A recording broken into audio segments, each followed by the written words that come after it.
What's up everyone and welcome to another episode of Let's Max Warframe. The focus of today's video is going to be one hell of a spoiler as we're diving into the world of the Sentients and maxing out the Sentient arm cannon that we've been waiting for years, the Shedu.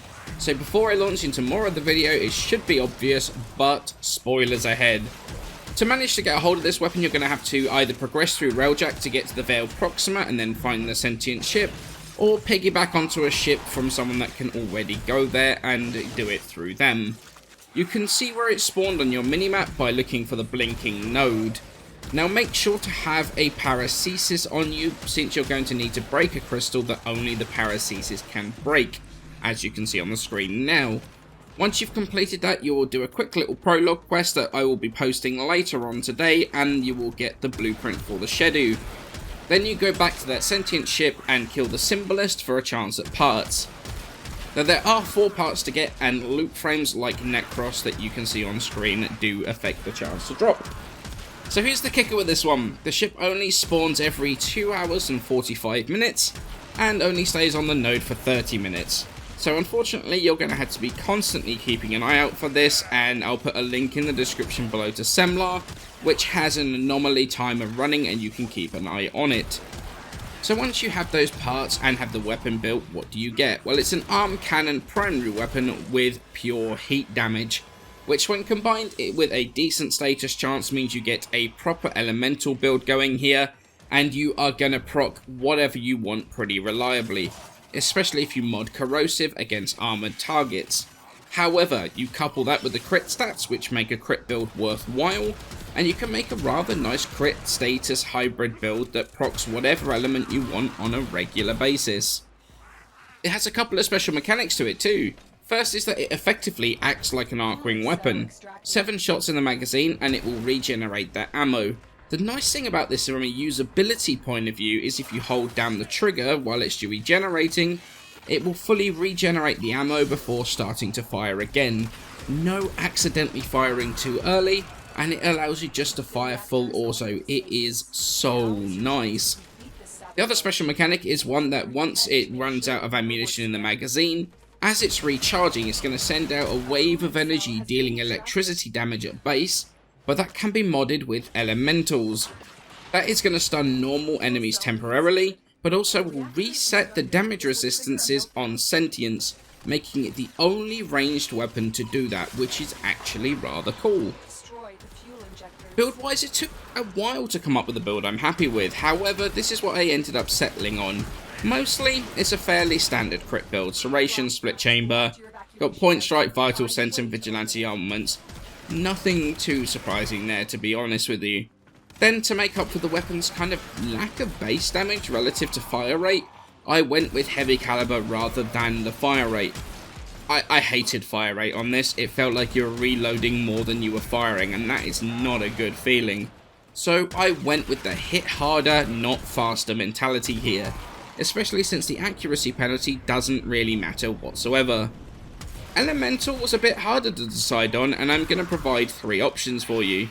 The way this is formatted actually allows for the build you see on the screen, 1 dual stat, 1 90% elemental, and that's actually the one I ended up settling on and actually using. But you can also switch it for double 90% elemental mods, or even double dual stats. The ball is really in your court with this one, and they can pretty much go either way. I wasn't that happy personally with either the dual 60%, well basically either dual setup, either the dual 60% or the dual 90s, and I ended up settling halfway in between. As you can see, I did unlock the Ellis slot on here, but I didn't really feel any of them were worth or badly needed for the weapon. The only one that might be worth forming in is Twitch for faster switch speed, but other than that, none of the other mods really I felt benefited the weapon whatsoever. Okay, so with all that out of the way, the how-to and the build, let's get on with what I think of the weapon. And what do I think of it? Honestly, I want to like it, but it has issues. Look, let me explain. I love its looks. It looks absolutely insane. The way it sits on the frame's arm, the way you fire it, the visuals, they're all stunning. And even though I don't like battery weapons very much at all, this one really grew on me quite a bit, and I started not even minding that whatsoever. But the real kicker for me was that, honestly, as you can kind of see in the footage, the damage is already starting to fall off in the tier 5 Lich missions, which is about level 90. That means it's going to start struggling against anything with armor, even when you head into arbitrations as well, both of which are pretty much our endgame as far as missions go. Do I think it's irredeemably or mechanically bad? Honestly, no, it's not at all. I like the weapon, that's the annoying thing, but you know what I think? All I think actually needs to fix all of its problems? An increase in base damage, that's honestly all it's missing. The AoE on the shots is good, being the only ranged weapon to reset sentient resistances is good. The crit and status are both good enough. It's only really lacking a bit more base damage to allow it to deal with the top end content well. And if it gets that, I feel it becomes an extremely good weapon, and one that I would take against the Sentients. As it stands right now though, it's laughably bad at killing the Sentients you actually kill to get the parts. So much so that the resist reset doesn't actually change that whatsoever. I want to love it. I love everything else about it. I love shredding lower level missions with it, and that top end performance just really, it's just not there right now, and you know what? That is a crying shame. If you've got the weapon already, let me know what you think of it in the comments below. Do you think I'm missing a trick with it that turns it into a monster? Let me know. I'll be active in the comments again after getting some sleep because I am knackered.